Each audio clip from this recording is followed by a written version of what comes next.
आज पवित्र श्रीराम नवमी।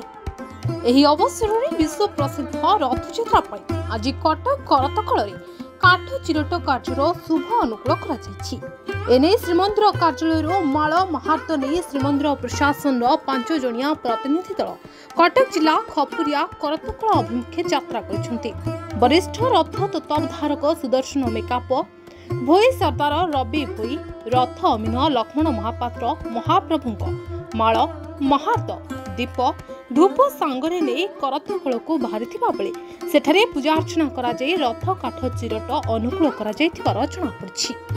एही तिथि प्रत्येक वर्ष परि चलित वर्ष महाप्रभु रथ काठ चिरट करा जिबा पई आमे करतकल को गस्त करिबु।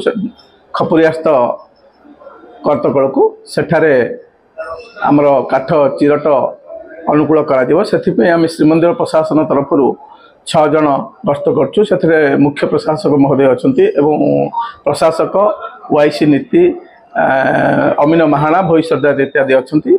आमे माळ महाप्रसाद धूप दीप एवं समस्त फलमूल नहीं आमे गस्त करछु।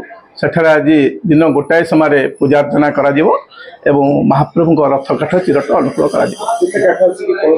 आज सुधा आमर 261 खंड काठ आसी साराणी आउ 553 खंड काठ आसबार अच्छी से पर्यायक्रमे रथ खड़ा और करतकल आसी पहुंच।